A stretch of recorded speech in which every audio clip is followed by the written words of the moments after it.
Daniel. The room is yours.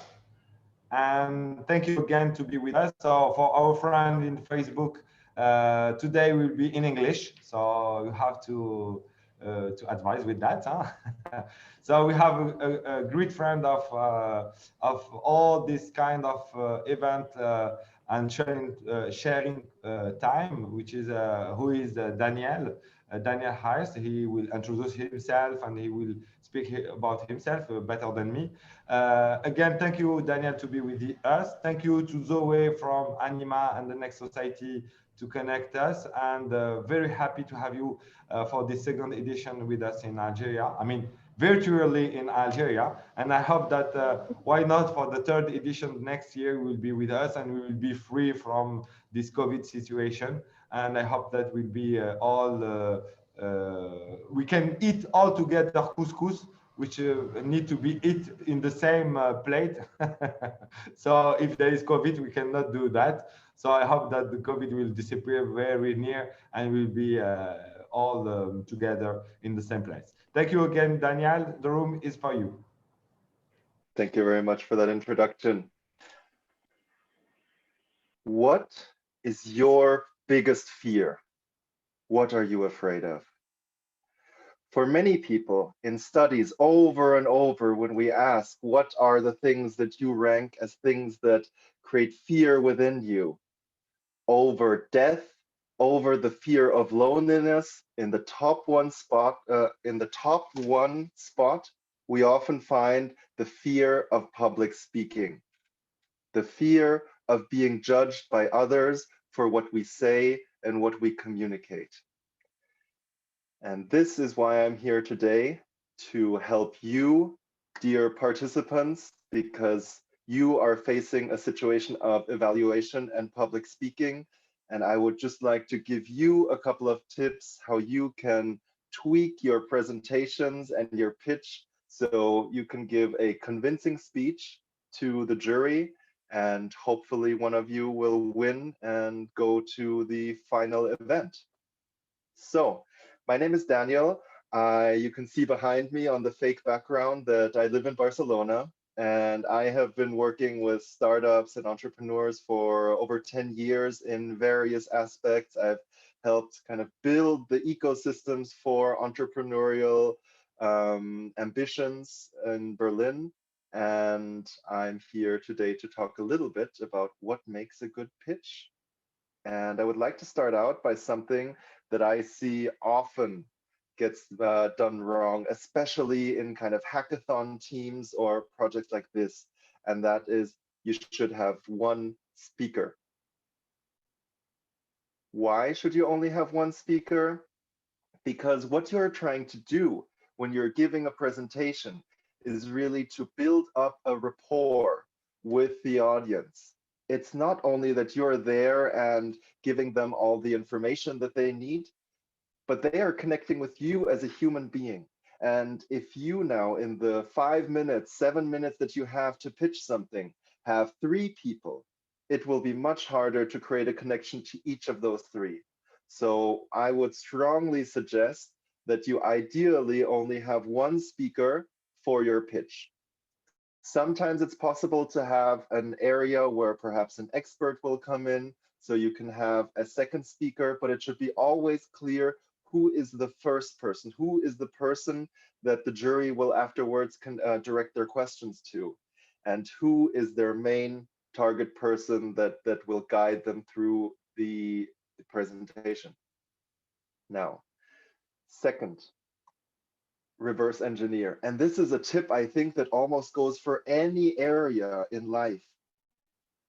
Find out what is required and work your way backwards. And here you are in a unique position that while entrepreneurship oftentimes is an infinite game, this kind of game of bringing a pitch to a jury or a potential investor is actually a finite game, because there are criteria and rules for how to succeed. And there is a moment in which you know you will succeed. And if I have been correctly informed, these are your criteria that you will be having to pitch to the jury in just about one day. So you will have 5 minutes to do your pitch. You will have 5 minutes to answer questions from the jury. And these 5 categories are the evaluation criteria for your presentation. So make good note of these, because this is then what the jury expects to see. And if you have other things that you would like to talk about, that might not necessarily be the best way to spend the only 5 minutes that you have. And now I see these questions, and I do a lot of these types of hackathons and events. And to me, these questions all boil down to 4 essential parts of your pitch. And that is, the people sitting in front of you want to know, what is it? What are you trying to tell me? What is the business opportunity? Who is the customer? What is my opportunity as an investor? How will I make money from this? Or if it is an impact investment, what is in it for me in terms of what impact are you going to achieve? So what is it, obviously, is the first most important thing in a pitch. The second thing is, how does it work? So if you have some novel idea or some solution, we need to also understand, why do you think this is really going to work? Like, can you open up the machine and give us a look inside that machine and tell us how it actually works? And the third thing is, are you sure? What kind of evidence do you have that support the statements that you make? Are you basing your statements on established research? Are you basing your statements on things that you found out while you're building the first steps of this startup? Did you test something? What are your hypotheses? This is a critical element that you need to demonstrate in your pitch. And I know that oftentimes in a hackathon type environment, it is the most difficult because you have only so little time. But that's why I would really like to emphasize that this is something for you, an opportunity for you to stand out from the crowd. If you can really show that you have verified the statements and the hypotheses that you have made in your enterprise. And the last part is, can you do it? Obviously, as an investor, I want to know that the people that I'm giving the money to, or if I'm an incubator, that the team that is going to join my program, that they are really the ones that can lead this process. They might not be the CEO in 5 years, but they are the right people to develop the startup at this phase in time. And they bring the skills, they bring the right attitude on how they work together as a team, and they have an awareness of what kind of skills and talents are really needed to make this idea work. So these are the 4 questions. I would highly recommend that you go through those and make sure that your presentation answers all of these, and then you have a great pitch. But there's more to reverse engineering. And very important in any type of communication is your audience. So you need to know who you're speaking to, because if you don't know who you're speaking to, how do you know how to address them? If you are perhaps proposing an e-commerce solution and you know that in front of you is sitting someone who has 10 years of e-commerce experience, I think we can all agree that probably that person will have different questions than someone who perhaps comes from an engineering background or even a psychology background. So as we know, who we are really shapes our presence and the questions that we will then bring and the way we understand the concept. So please think of that when you're thinking about preparing and structuring your speech. Who are you actually trying to convince, and what can you find out about them? It's always nice and it's flattering if the jury understands, yeah, there was someone, they really researched a little bit about me and they took the extra effort to find out that perhaps I'm a big fan of skydiving and they just put one skydiving picture in the image. Another element that I see is often overlooked is that a great speech is not only about what you say, about the content, about the technical details of your project. And this really goes back to very old ways or theories of communication. This goes back to Aristotle, and he talked about ethos, pathos, and logos. And here you can see these three elements, and you can see a logo for them that kind of represents them. And I believe that in a good speech, you have to have all three of those covered. So if you do not have any credibility, if you perhaps are, let's say, a doctor, and you want to give me some talk about, let's say, investment banking, I will probably first have some questions. Why are you credible? What do you know about investment banking?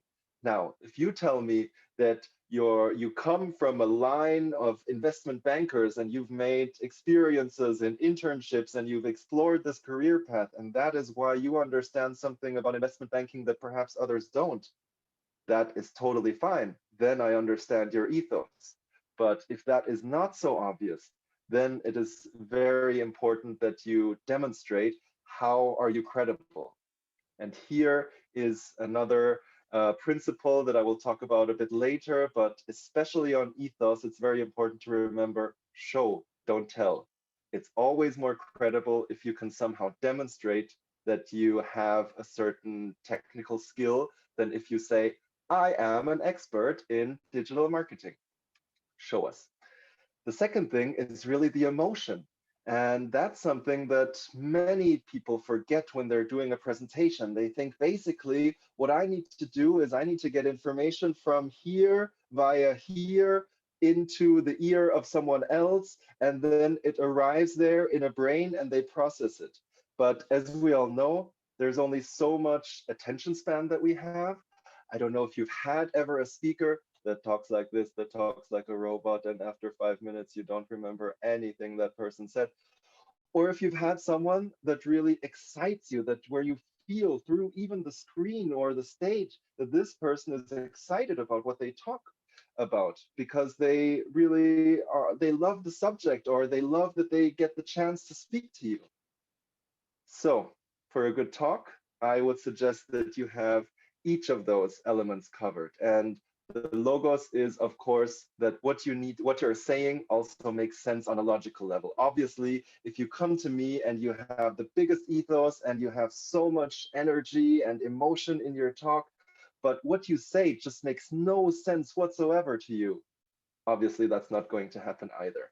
But what I often see is that really it's the emotional part that many people forget. And I would just like to leave you with one quote from Maya Angelou, and that is that she has learned that people will forget what you said, they'll forget what you did, but they will never forget how you make them feel. So emotional moments are really important when we present on stage or we present here in the digital world. Now, another really great low-hanging fruit that I see a lot of presentations could use to improve themselves is structure.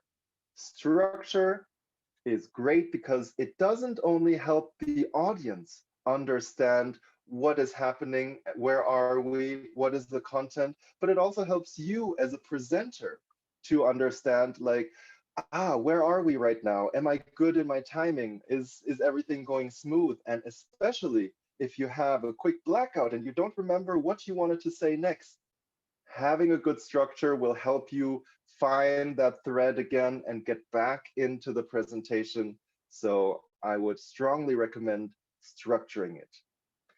And in terms of a speech structure, it all starts with the first sentence. And your opening should really have a kind of aha moment, or should be giving a context of why should I, as a listener, where I have so many other things, I have a phone. This phone basically has the whole world inside and could be so much more interesting than you as a speaker. Why should I actually in the audience listen to you, the speaker? What do you really have to say?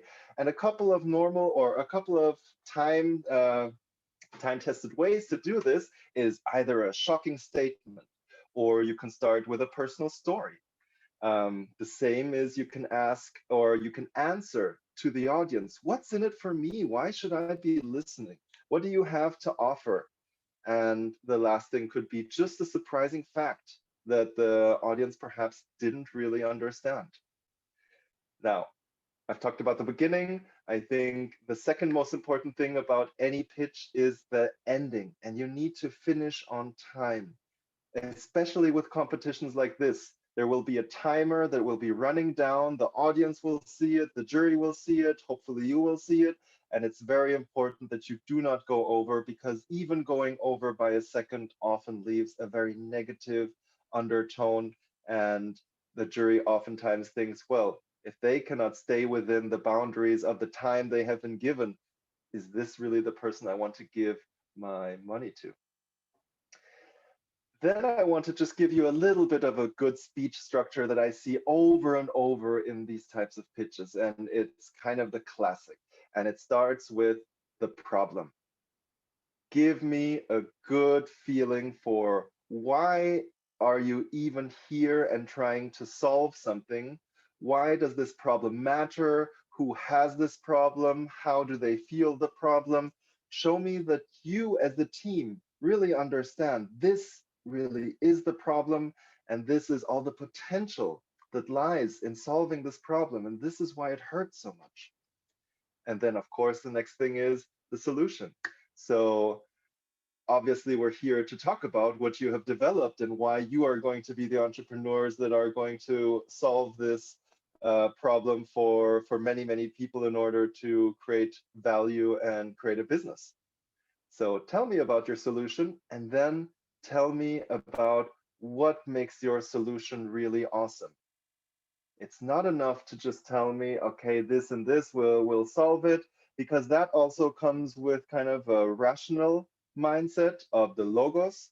But the awesomeness also comes from a certain emotional part that you want to transmit.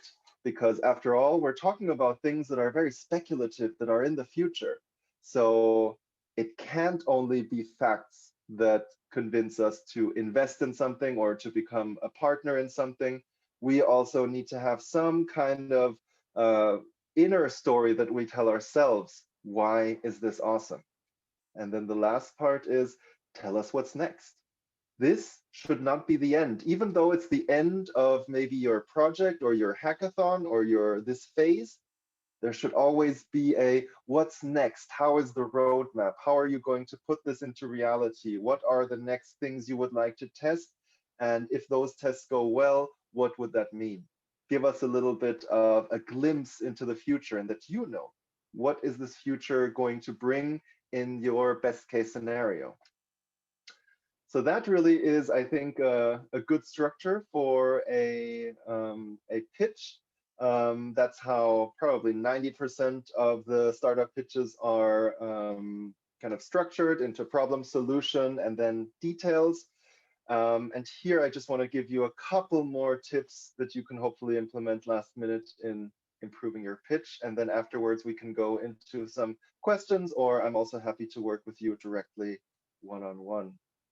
So one principle I already talked about is show, don't tell.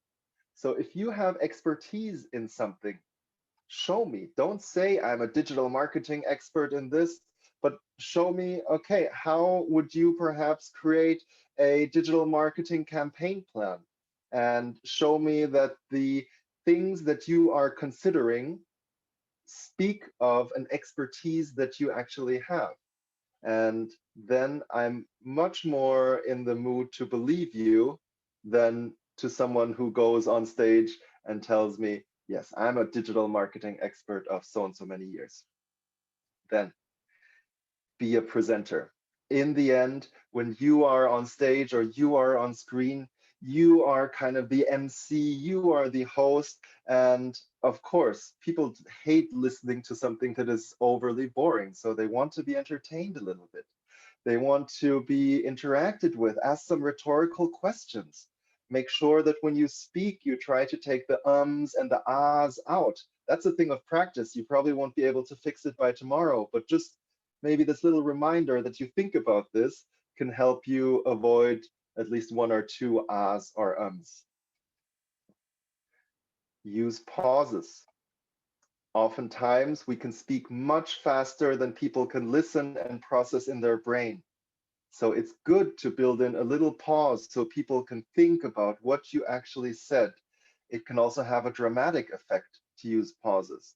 But don't try, because you might be nervous or you might be afraid to give that talk, to rush through it, because otherwise you will have accomplished nothing but create confusion in the minds of people. So please think about using pauses strategically.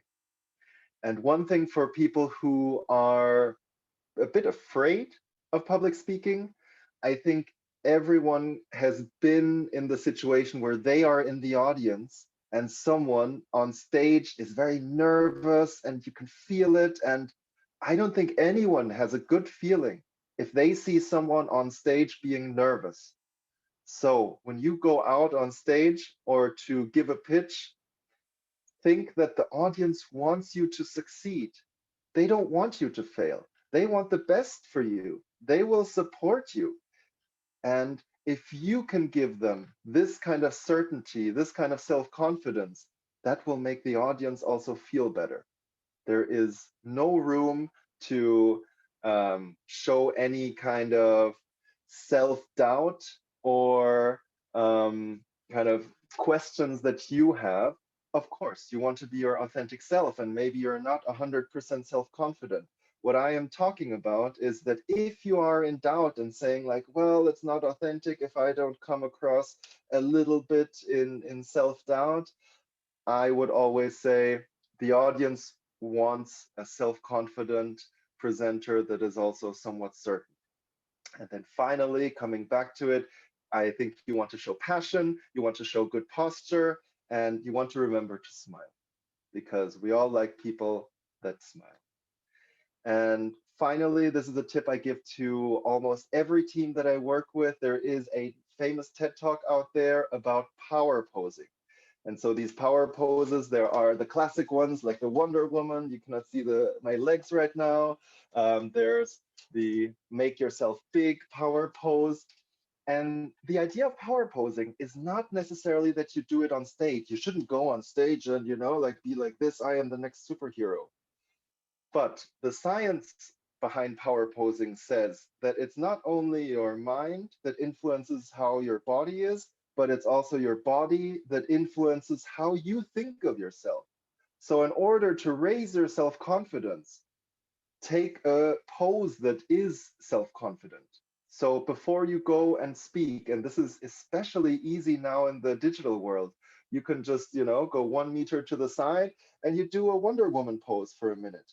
And this will start telling your brain, yes, we are in a confident mode. The worst thing you can do, and I see this especially with people who are going for a job interview, when they're sitting in the lobby, they go and I don't know if you can see this, but they sit like this with their legs over crossed. They sometimes like even go down, they look at their phone. This is one of the weakest body languages that you can give off. And when your brain sees that this is what you're doing, your brain will also not feel so confident. So I will share this link later in the chat with you so you can take a look. And before I go, I think there's one more thing that you should always end your talk with, and that is a call to action. That is really something that I see over and over. People forget. They think, I just tell the people in the audience about my great idea, about how we're solving this big problem, and now we're going to go there in the future. But oftentimes they forgot to just tell the audience, what do they want from them? Do you want them to come up to you after the talk and get a business card? Do you want to invite someone to become part of a funding round? Do you want to ask someone for perhaps coming on board as a mentor advisor? There's a ton of possible calls to actions, but please don't forget it at the end. And my call to action for you is, please ask me any question that you have now in the chat, or you can unmute yourself and we can do it via video. I have 2 more resources for you. This is a cheat sheet. This is a very quick kind of summary of the things that I was talking about today. And then there is a pitch canvas. I'm sure you know the business model canvas. This is something similar for a pitch. I couldn't go into all of the areas that this covers, but if you want to spend a bit more time in thinking about how can I create a wonderful pitch, then this pitch canvas can also help you. And I'm happy to share all those resources in the chat. Questions? Wonderful. Thank you, Daniel. It was absolutely rich. I hope all our participants took notes or at least have some questions. Please write them down in the discussion or on the WhatsApp chat, and we'll be more than happy to share them with Daniel. Actually, I have a first question for Daniel. For Brilliant. you, what would be the real advantage of pitching online? I mean, we are used to pitch in front of people, but for you, what would be the great things that and the best things about pitching online for you in this, I would say, special circumstances? Yes. I would say that this depends really on the person, but for me, I think a lot of people don't feel so nervous pitching in kind of their own room, in their own house, than to go on stage. This is in some ways also a disadvantage because I believe that if you are not at least a little bit nervous and have that adrenaline going through your blood, you might not even get to that same performance that you are on stage. But I think for people who are struggling with feeling a bit scared, having a bit of stage fright, you're in your own home. You can make your own environment. You don't, like, well, I showed you that I'm wearing pants, but you don't even necessarily have to wear pants if that makes you feel more comfortable. You can have your glass of water right next to you. There's definitely those advantages. There's also an advantage of the way you show up to someone. When you speak on a stage, it is very clear that you are like one note, and then there's like basically everyone is watching you. So it's like a one-to-many communication. If you are on screen, it almost feels to other people like a one-on-one, like you're talking to me. So I think that that is really an advantage in the same way in which you can bring kind of material and kind of show things. I think there's advantages in that you can have, like a presentation there, and in 1 second you can switch around and you can use a digital whiteboard where everyone can kind of interact with. That is always a bit more difficult in a stage setting. So yeah, I think those would be the advantages of it. Wonderful. So no excuses. If you are online, doesn't mean you can't give the best of your presentation in the D-Day. So actually, we have another question from Yamina, which couldn't make it because she's on the other bootcamp, and she said, Okay. I'm a researcher and I'm developing a new material for clothes and stuff. And how do I pitch? How should be my storytelling? Because I'm a researcher, should I focus more on myself or go more on my clients? And how should I make my storytelling to be efficient? Yeah. So I think you always need to start with who is sitting in the audience. So you need to adjust your story to them. You want to think about, what do these people need to hear, much more than what do I want to say. I think that is really the communication 101 in this case, that oftentimes we really like to talk a lot about our project because it's our project. We have expertise in it. We spend a lot of time in it. I mean, that's so easy for most of us. And so we have so much to say. And there is this idea of, it's called kill your darlings. And that is something that often needs to happen, that someone needs to take a critical look at every element of your presentation and see, does it have a function in creating the story or the convincing kind of argument in the mind of the jury? or not? And so that is a very general answer. What I would say is, if you as a researcher have a profile that is uniquely qualified for this type of enterprise that you are looking to do, please, by all means, bring in that, bring in a bit of personality, tell why has this problem affected you? Because especially when we're looking at kind of resilience of entrepreneurs, we can see that those entrepreneurs who have a personal connection to a topic, they don't give up as fast. They oftentimes, spend, like 2, 3 years, where other entrepreneurs, they would have already moved on because they said, well, I tested it, didn't really work, just gonna, like try something else. But those entrepreneurs that are really committed personally to something, they oftentimes stick much longer, and then, of course, show the resilience that we often need, because entrepreneurship is often a much tougher road than we initially expected. The second thing is, what elements do you really want to talk about? And I think that's where you need to go in and look at what are really the most important elements to support one of these 4 questions. And I think the one that's most relevant is, are you sure? So try to talk about the parts of either the story or the solution where you can show, yes, I have tested this. I had a hypothesis of this and this. We did this and this test. And, after speaking to 100 people, this is the solution that seems the most appropriate. So I think the more certainty you can show about what you're saying, because I believe in a lean startup mindset, we always have to take everything as a hypothesis or as an assumption. I think there's a lot of value in communicating the things that you are sure about.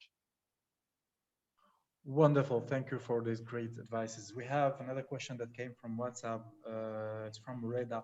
Reda said, really so happy and glad for sharing as part of your knowledge and useful advices. Just thinking about talking in public makes me freaking out. How can I avoid that point? So he said, just thinking about speaking public, I stress out. How do I chill, if I may? So Yeah, what would be your advices for him? the first thing is to acknowledge that fear, and acknowledge that fear in itself is not necessarily negative. It's our reaction to the fear that is the negative part, and how we deal with it. So when you feel that fear coming, give it some space, acknowledge it, say, yeah, that's my fear again. There it is. I know this. This has happened, 20 times already, and I know what's going to happen next. And just by kind of acknowledging it, oftentimes that can help. The second thing is the power posing exercise. I will send a link out to that. Take a look at that video and do some power posing. That works especially well when you're at home.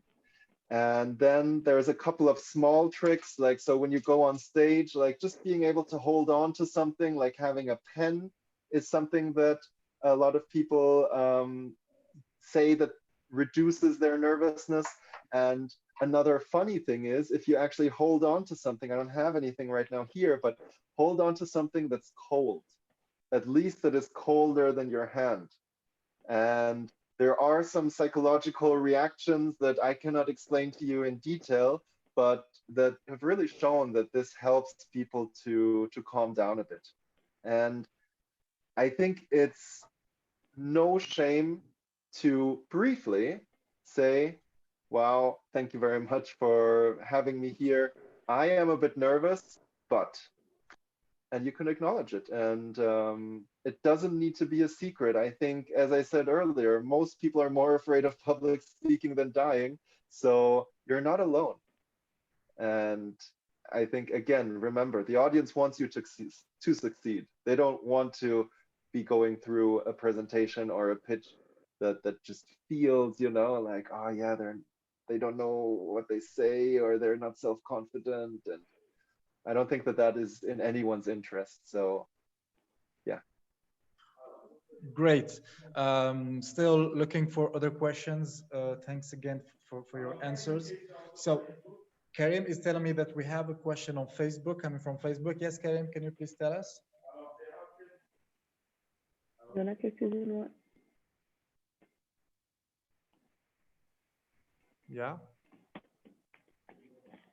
So it's more about always about the stress, and I think Sosan asked the same question, and Daniel just answered it. One more Go ahead. thing maybe about stress, and this oftentimes happens, or this is a better tip in real life than digitally, but it might also apply. So one thing that reduces stress is if you make the stage your home.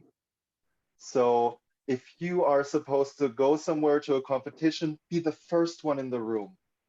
Don't arrive when everyone is seated, the whole audience is already looking at you. You know, if that's nothing you can do during the event, come a bit before the event or come the day before.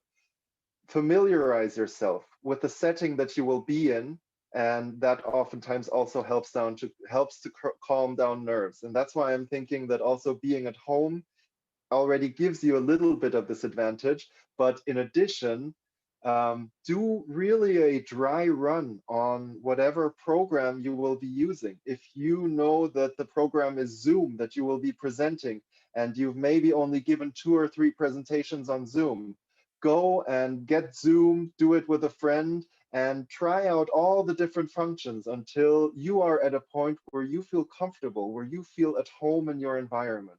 Because not having mastery over the kind of environment and the technology is another stress factor that you can very easily eliminate.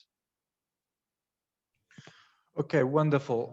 We have another question from Narges. She said, well, it's in French, and I'll try to translate.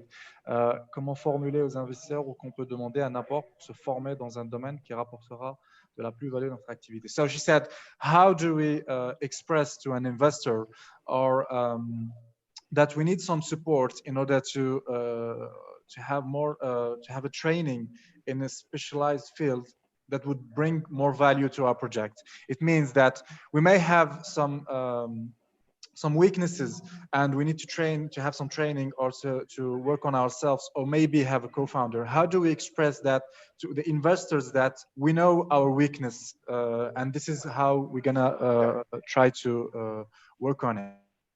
Yeah, great question. Like all the others were as well. They were also good questions, but this, I like this because it's very forward with saying, yeah, we have weaknesses. We just started, you know, like a couple months ago, maybe a couple of years ago, we're still beginning, and there's things that we need. Put that into a roadmap. I think when it's really about where you're going to in the future, you want to be very clear and very honest about that you understand your weaknesses. Understanding your weaknesses is a strength. And I don't know any investor that would give you minus points because you understand a weakness of yourself. They might give you minus points if you have had this understanding for months and years and you didn't do anything about it, and all that you would like is someone from the outside to come and help you with your problem.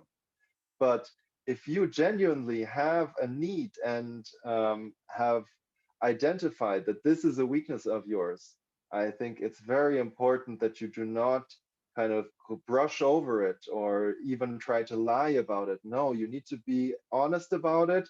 You then you can give a story, or you can give an explanation around what have you done to try to solve this problem or solve this weakness, and what are you planning to do? Because we should always have a plan for how do we want to deal with the weaknesses that we face. Great, thank you so much, Daniel. Still going up with the questions. We have another one from Facebook saying, all right, we understood that we must really prepare ourselves for the pitch, but sometimes we don't have enough time and we can't just repeat and repeat. And sometimes we're not even sure about some things we may have to say. So how do we reduce the stress, and how do we handle this kind of situation? Be very clear about what you're sure about and what you're not sure about. understand, do you have time to move something from the we're not sure about this into the we are sure about this category? And if you do not have the time, be very open about what are the next steps that you are going to take to get there. So I think it's very clear to everyone in a hackathon, you cannot, like solve the world, or, in a couple of weeks, there's only so much work that you can do. So that's why be very clear about it and show that you have a plan to it, and that it's not just like, well, I hope to get to this one day, but give us, or give the jury, an idea of how do you think you will progress there. Great. And I'm not sure if I answered that question 100%. Yeah, I so believe. Yes, I believe you did. Thanks again, but still taking out questions. So please, guys, if you have any questions, share them because we don't have much time left. So see one we have question on Susan storytelling asking, here. yes, Yeah. exactly. She said, according to you, what is the best moment for storytelling in a presentation? So should that be in the beginning, by the end, in the middle? When would be the best time for storytelling? It depends. The story, or let me say one thing about storytelling. I think sometimes there is a misconception about what good storytelling really is, and people think like, well, I just need to, talk about my personal story in the beginning. That's an advice that often happens. But what we need to do is we need to be very strategic, and I oftentimes even prefer not using storytelling, but kind of story writing, because you want to write a story in the mind of the listener. The listener kind of has to be telling themselves a story of, well, if I invest in this company, that could, like I could talk about this to my friends in the investor club, or, this could be really interesting because my wife was like doing something in that area, or because my husband works in this area, like this could really fit my portfolio of my investments. So it's more about the story that you bring kind of into the head of the people. And I like another trick around storytelling, or a way to think about it, and that is to try to give the person that you're presenting to a story that they can tell to their friends later at the bar. What is the one or two things that from your story they find so incredible that when they go and have a drink with someone, they're going to say like, what, I heard this presentation today from, like this team from Algeria, you won't believe what they did, or you won't believe what they're working on, or what they said, or, what they said really made me think, or so. So that, I think, is another way of, not in the traditional sense storytelling where it's like, oh yeah, well, I'm bringing the kids to bed and I'm going to tell them a story, but really of using this idea that inside of ourselves, the way we make sense of the world is through stories in our brain, and to help your audience really do that and connect with them through that. Now, I would probably echo the sentiment that oftentimes, if you're telling your personal story in the beginning is often a good point. A second option is, if you are starting, let's say, with a controversial statement, or maybe a fact that is surprising, that then you personalize it maybe one or two sentences later. But probably, I think that the storytelling comes in the section where you're talking about the problems. That goes for, I would say, 75% of pitches that I've seen. Great, such a great advice. I think we're definitely going to see again and again this presentation from you. Thanks again. Still with the questions. I don't know. Checking again. Please, guys, if you have any other questions, don't hesitate. We don't have much more time left. I have another question. It's more about the presentation. When we're working on our PowerPoint, sometimes the participants or pitchers freak out because it's ugly, it's not the beautiful, or they try to make it to work a lot on it, what would be your advices about the support, the PowerPoint? That's a very good question. And I usually leave that out because that goes down a whole nother rabbit hole. I love to take pictures of bad slides. So when I look at presentations and I see a bad slide, I usually take a picture so I can show it to people that I speak to or to my students. Because oftentimes it's quite incredible what what you can see in real life. And some could argue that this is not a great slide either. And I would say so as well. This is not a good presentation slide. And I think this is something that I can only do because I'm on your laptop right now. And this is an overview of something that you can download. So, you know, I would never want you to go through each and every point of this. In general, I would say you want to work a lot with images and with as little text as possible. Of course, it's not always possible to just, you know, like leave out text. I mean, you know, like you can see here, I'm using text here, I'm using text here. This is actually quite a lot of text, and I even, you know, like read this kind of statement. But there is a general rule, and it's called the 5 by 5 by 5 rule. And that means you should not have more than 5 words in 5 lines on 5 slides after each other. So if you have slides with a lot of words like this one, you want the next slide to kind of be a bit more kind of visual and have less information, or something like this. You know, these are just like 6 words over the whole slide. So I think that would be for me the first and the biggest advice when you're having slides that just need to convey a lot of text, or when you maybe have a chart or something that is a bit more complex. You want to mix it up with something that is just like 1 or 2 pictures, and, you know, maybe even something funny like where some things are moving on screen. Great.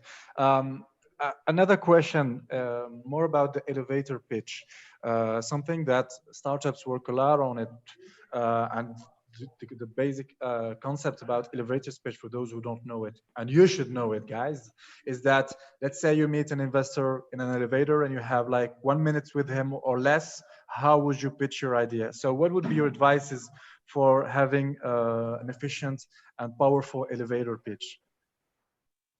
So the biggest advice is practice, practice, practice. It should come off like, you know, someone should be able to wake you up at night and you should be able to say that elevator pitch, at least in 1 or 2 versions. I actually got a lot of training in that when I was starting out, and I went to a lot of conferences where I was standing at the booth of the trade fair. So there would usually be a line of people, and, you know, I would give the same story about the company every time. And I would, you know, play a little bit with it, adjust a bit, like understand like who is that person. And that really comes back to the basic principle of really understanding who is your audience. Reverse engineer from, you know, like what can you say about that person? What do you know about them? Why are you even pitching to them? Did they say that they are an investor, or did you recognize them because they are maybe famous? And then what do you know about them that you could maybe use as a hook? And I think it's important then, the second thing is reverse engineering. What is your objective? What do you want from them? And when we think of an elevator pitch, we don't really want to convince that person to buy immediately or to invest immediately. Oftentimes what we want is just that when they get out of the elevator, they're going to stand with us for another 30 seconds to give their business card or to listen a little bit more. So you really want to trigger this kind of interest in people. So there is this model of communication called AIDA, of persuasion, and it's attention, interest, desire, and action. And what I think is very important is that, especially in the beginning, to get attention, you don't necessarily need the same type of message then to give people the desire to want your product. So in this beginning, it's really about interest. It's really about like sparking the curiosity of the person, something that they haven't heard before, something that maybe lines up with their motivations, with their intentions. That's really a great elevator pitch. And yeah, it's about practicing it. All right, so practice, practice, and practice again. So we have another question coming from Reda. Okay. So he said, "I want to ask question as he's the expert. I want him to share with us his little own secrets on how to make his idea live on public heads. It means how do you do in order to stuck that idea in people's head so they can remember it. What would be your advice for people to keep that idea, the one thing that we want them to remember? Maybe as you could tell from the slides that I was using, I think it is humor. I think oftentimes the one thing that is missing from these types of environments is that people are afraid of trying to use humor, because it is a bit dangerous, you know, like humor is not always the same thing. Some things that some people find funny, other people find offensive or find like, you know, terribly lame, or, you know, like I guess if I would be speaking to a group of high school students, they probably, you know, like would think that this is all really lame, like kind of the gifts that I was using. So I think that is for me something how I try to stay memorable. The thing is, though, it really has to resonate also with your personality. And I would say, like, think or start thinking about how do you communicate privately with your friends, or when you meet new people, kind of in, I don't know, some class that you're taking. How do you show up there? And is that really an authentic expression of yourself? And if it is, then take that into the presentation as well. Because if you are very like or if humor is not something that comes easily to you, or even self-deprecative humor or so, then it's very hard to then fake it on stage and use it there. So I think, yeah, for me, that's one thing that works. And I think a second thing that really works is to help make something come really alive. That could be either that I might use, you know, like some kind of prop or so, like to really drive home my point. That could be that I give a very descriptive kind of explanation of something. I use a lot of metaphors, I understand. So I try to say, you know, I try to give context of something, like, so if you do something like this, that would almost be as if I would try to take an elephant to, you know, like Thailand or so. I think things like that help you to stand out. But for that, you really need to understand, again, your audience and, you know, what is the environment that you're playing in? You know, if you're presenting to maybe some investors that have, yeah, invested in kind of like a humor program or something, you know, like then I might need to adjust my pitch as well, because then I won't really stand out just by trying to be funny. Great, and I think we almost we had our time.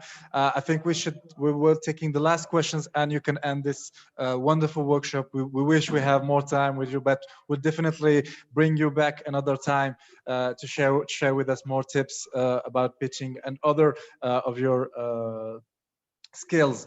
So there's this last question from Facebook. And from Facebook, how do I use storytelling when I'm speaking to an old audience? He says that, like, I'm the youngest one, but I have really old audience in front of me. How do I use storytelling? And then I'll let you end with a few last tips in order to end this workshop. I think the strongest form of storytelling that you can use in that situation, probably in any situation, is speak from yourself and be as detailed as possible. if I can look up your story on Wikipedia, it's boring. Why am I listening to a human, to a real person? Because I want to hear about your kind of struggles, your emotions, your successes, your failures. That's the one thing that doesn't exist anywhere out there in the world, unless you put it on your website. But you know, it's not on Wikipedia. It's not something that someone else can say. That is something that is unique to you. And if you can bring that and bring a connection with what you already know about the audience, perhaps if that audience is older and you come from a culture where the elders have a certain idea of the respect that they deserve from someone who is younger, then use that, play with that, give them that respect. Don't come in a presentation or in your story as like, I'm going to tell you a story and I'm going to tell you exactly all the things that I learned and something that you can take home for yourself. But then come with, maybe I'm seeking your guidance. So I think starting from a very personal point and being very authentic, I think is the first part. And then the second part is, again, understanding what the audience really is looking for, or what situation is the audience in. I hope that answers the question. I guess to really go into that, I would need to know a bit more about what are you trying to pitch and what, you know, like, is this a solution for older people as well that you're pitching, or are you pitching, you know, the next TikTok and you're trying to get 50-year-old people to invest in it? So that's really a case-by-case thing. And for questions like this, I know you have to pitch tomorrow and my day is a bit full, so I don't know if I can answer all the emails that I would get by today. But if you have questions or in general around pitching and communication, I'm very happy to answer them by email, and you have it here. Thank you so much, Daniel. Again, it was absolutely rich. It was really, really useful, and I think that everyone will look up again to this video. It will be available on Facebook. Again, what would be your last words? And still, I insist that we definitely gonna bring him here to Algeria. So prepare yourself next year. If we pass out this COVID situation, you're definitely coming here in Algeria to visit us. But what would be your last words in order to end this absolutely magnificent workshop? My last words to you as entrepreneurs would be, you are the prize. Don't forget that. There's so much money out there in the world. When you talk to an investor that really understands what he or she is doing, they know that money is not the problem. Having a talented team that works well together on a solution that solves a real problem, that is what's rare in the world. So don't forget that. Go on stage with all that self-confidence of that you are what the world is hopefully waiting for. Thank you so much. And on these words, we end this workshop. Thanks again. Thanks to all the participants. Good luck. I hope these tips helped you and for your pitch for tomorrow. So we'll let you keep on working on it. I would say also that we have another corner experts coming back at 4 p.m. So if you have any other questions, please prepare them so we can answer them in our next session. Thanks again, Daniel. Hope really to have you back with us. Again, thank you so much for all this information and advices. Ciao, ciao, and have a good day. Ciao. Au revoir. Thank you.